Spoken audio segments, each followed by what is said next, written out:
સુરતમાં સ્થાનિક સ્વરાજની ચૂંટણીમાં પ્રચાર પૂરજોશમાં ચાલી રહ્યો છે ત્યારે સુરતનો શાન એવા રત્ન કલાકારો દ્વારા વિવિધ માંગણીઓ સાથે નારાજગી વ્યક્ત કરી હતી। સુરત મહાનગરપાલિકાની સ્થાનિક સ્વરાજની ચૂંટણીમાં રત્ન કલાકારોમાં નારાજગી જોવા મળી હતી। રત્ન કલાકારો દ્વારા જુદી જુદી માંગ કરાઈ છે।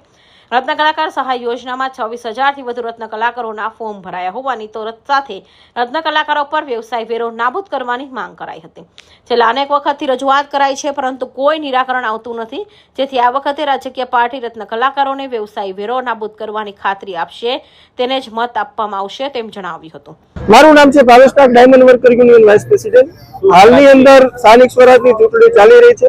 તમામ ઉમેદવારોએ પોતાના ઉમેદવારોને મેદાને ઉતાર્યા છે, ત્યારે 10 વર્ષથી અમે રત્ન કલાકારોના પ્રોફેશનલ ટેક્સ બાબતે રજૂઆત કરતા આવ્યા છીએ અને રત્ન કલાકારોના પ્રોફેશનલ ટેક્સ બાબતે સત્તાપક્ષને રજૂઆત કરી છે કે પ્રોફેશનલ ટેક્સ નાબૂદ કરો। જે 2400 રૂપિયા દર વર્ષે કપાય છે, વર્ષે મહિને 200 રૂપિયા ને વર્ષે 2400 રૂપિયા કપાય છે। સુરત મહાનગરપાલિકાને અમારા રત્ન કલાકારો 80 થી 100 કરોડ રૂપિયા પ્રોફેશનલ ટેક્સ ચૂકવે છે।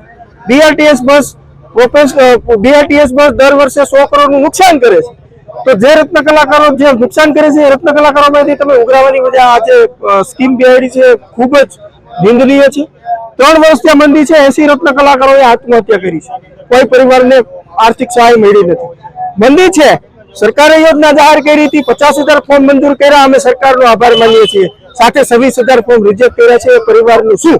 એટલે આ વખતે રત્ન કલાકારો એ જ પાર્ટીને વોટ આપશે જે પાર્ટી વ્યવસાય વેરો નાબૂદ કરશે અને આ વખતે રત્ન કલાકારોની સાથે વાત કરતા એવું જણાય છે પરિવર્તનના મૂળમાં છે। સુરતની અંદર વરાછા અને કતારગામ અને અન્ય જે વેલંજા વિસ્તાર ને મોટા વરાછા વિસ્તાર જોઈ તો 10 લાખ રત્ન કલાકારો આ સુરતની અંદર વસે છે અને આની પકડ સૌરાષ્ટ્રમાં પણ દેખાઈ આવે છે।